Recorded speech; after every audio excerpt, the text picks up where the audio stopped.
बिस्मिल्लाहिर्रहमानिर्रहीम। अस्सलाम वालेकुम नाज़रीन, आप यूट्यूब चैनल देख रहे हैं, मैं इमरान खान। नाज़रीन, जबरान इलियास साहब ने एक ट्वीट किया, पाकिस्तान तहरीक इंसाफ के सोशल मीडिया के हेड है।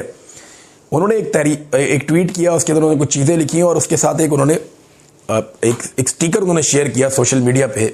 एक पोस्टर है, उसमें आसिम मुनीर साहब की फ़ोटो है और उसमें लिखा गया है presenting the legacy of Asim Munir, कि जो उन्होंने किया वो क्या किया। तो इसमें कोई काफ़ी सारी कोई 20-25 चीज़ें उन्होंने लिखी हुई हैं जो उनके दौर में हुआ। हिस्ट्री विल नेवर फॉरगेट, तारीख इसे कभी नहीं भूलेगी। पाकिस्तान विल नेवर फॉरगिव, और पाकिस्तानी इसे कभी माफ़ नहीं करेंगे।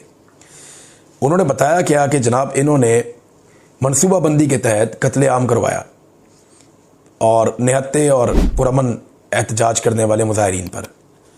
फिर मैस किलिंग्स ऑफ सिविलियंस, बहुत बड़े पैमाने पर सिविलियंस का कत्लेआम हुआ, अगवा हुए, जबरी तौर पे गुमशुदगियाँ हुई और गिरफ़्तार लोगों के ऊपर टॉर्चर किया गया, मिलिट्री ट्रायल चलाए गए और कातलाना हमले हुए पाकिस्तान में। और इसके बाद अनप्रेसिडेंटेड इलेक्टोरल रिगिंग, यानी ऐसी कभी माजी में धांधली नहीं हुई जो इस मरतबा धांधली की गई। इन्होंने लोगों को हरास किया, इंटिमिडेशन ऑफ जजों को हरास किया, उनको इंटिमिडेट किया। फिर अनकॉन्स्टिट्यूशनल ड्रैकोनियन अमेंडमेंट्स इन्होंने करवाई 26वीं और 27वीं।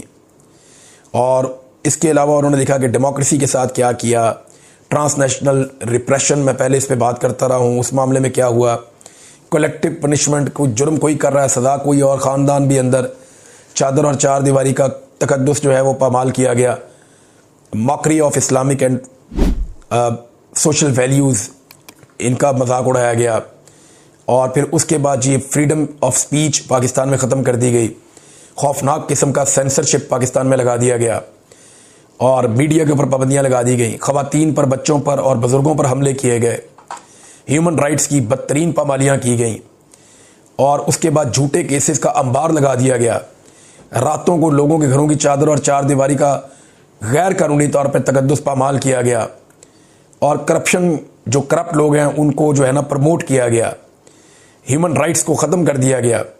इकनॉमिक्स जो है पूरी पाकिस्तान की मईशत वो कोलैप्स कर गई, पाकिस्तान में इन्फ्लेशन रिकॉर्ड लेवल पे पहुंच गई, टेररिज्म पाकिस्तान में बहुत ज़्यादा बढ़ गया, टूरिज्म ख़त्म हो गया, सेक्टेरियन वायलेंस, यानी यहाँ पे पाकिस्तान में फ़िरका परस्ती भी बढ़ गई और बॉर्डर के ऊपर टेंशन भी बढ़ गई और पूरे मुल्क को एक जो है ना लाफिंग स्टॉक बनाकर रख दिया। ये आसिम मुनीर साहब के बारे में उन्होंने पम्फलेट जारी किया जबरान इलियास साहब ने, और ये भी मैंने आपके सामने रख दिया।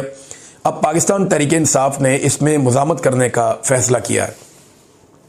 14 नवंबर को हैदराबाद में वो कह रहे हैं जी अज़ीमुश्शान हम जलसा करेंगे। ये अवामी जलसा 27वीं आईनी तरमीम को मुस्तरद करने के लिए होगा। 14 नवंबर को हैदराबाद बाईपास के ऊपर जलसा आम होगा और आइन और कानून की बालादस्ती और अदलिया की आज़ादी के लिए तहरीक तहफ़्फ़ुज़ आइन पाकिस्तान के तमाम लोग जो हैं वो ये जलसा करने जा रहे हैं।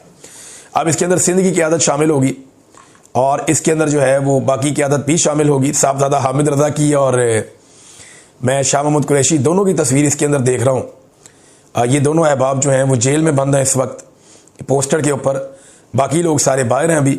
मौलाना शहरानी भी हैं इसके अंदर और इंटीरियर सिंध के लोग भी इसके अंदर मुबैना तौर पे आएंगे और साथ में जो हैं वो अख्तर मेंगल साहब वो भी नादरीन इसका हिस्सा बनेंगे। नादरीन, अंसार अब्बासी साहब की एक और ख़बर बदकिस्मती से झूठी साबित हो गई और गलत साबित हो गई।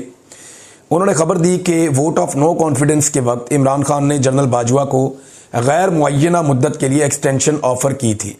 ये अंसार अब्बासी साहब की खबर थी और ये सवाल उठाया गया परवेज़ खटक साहब से।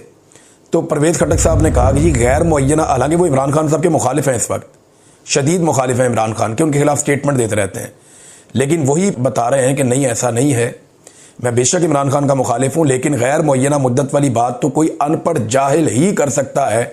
ये उन्होंने अंसार अब्बासी साहब को क्या क्या कह दिया। कानून में गैर मुअय्यना मुद्दत की बात ही नहीं है भाई, एक चीज़ आइन में नहीं है, कानून में नहीं है, तो इमरान खान साहब वो उस वक्त के आर्मी चीफ को ऑफ़र क्यों कर सकते थे। हाँ, एक बात ज़रूर हुई थी कि इमरान खान साहब ने जनरल बाजवा को ये ज़रूर कहा था, जो उस वक्त रिपोर्ट हुआ था, कुछ लोगों ने दावा भी किया था, मैं वही मुबैना दावा आपके सामने रखता हूँ। इमरान खान ने कहा था कि बाजवा साहब अगर आप ये सारा कुछ एक्सटेंशन के लिए कर रहे हैं और पाकिस्तान को डिस्टेबलाइज कर रहे हैं और इन लोगों को लाकर बिठा रहे हैं जिनके ऊपर करप्शन के घिनौने इल्जामात और केसेस हैं, जिन लोगों को जेलों में होना चाहिए। तो अगर आप ये एक्सटेंशन के लिए कर रहे हैं तो फिर आप वो मेरे से ले लें, लेकिन आप कौम के साथ, मुल्क के साथ ये मजाक ना करें। ये इमरान खान साहब ने उनके साथ बात की थी, बातों के अंदर एक बात, ये रिपोर्ट भी हुई थी, लेकिन इमरान खान साहब ने कोई ताहयात एक्सटेंशन वाली बात तो की नहीं थी, और वो वैसे भी होती भी नहीं है, ऐसी कोई चीज़ नहीं होती। क्योंकि पाकिस्तान तहरीक इंसाफ के पास एक ही जगह पे ताकत है और वही अवामी मैंडेट की हुकूमत है, खैबर पख्तूनख्वा हुकूमत। वज़ीर आला सुहेल अफरीदी के ऊपर सारे टाउट एक साथ छोड़ दिए गए, अचानक से सारे मिलकर हमलावर हो गए, और अब तक कुछ सियासी रहनुमा हैं, कुछ टाउट्स हैं, कुछ सहाफ़ी हैं, कुछ जो है वो दीगर लोग हैं, ये रल मिलके सुहेल अफरीदी को पड़ गए उनके एक स्टेटमेंट के बाद। ये सारा कुछ क्यों हो रहा है, मैं आपको वो हकीकत बताऊंगा जो आप सुनेंगे तो आपको समझ आएगी कि एक्चुअली बात यही है। अच्छा, पहले ये बंदे जरा देख लें किस किस को लॉन्च किया गया। ताहिर अशरफी साहब जो काबिल जिक्र थोड़े से लोग हैं, मौलवी, और एमल वली खान, और इसके अलावा इमरान इस्माइल, फवाद चौधरी का एक स्टेटमेंट है, तारड़ वगैरह जो हुकूमती हैं उन्होंने तो ये बात करनी है, और इसके अलावा जो है वो फैसल करीम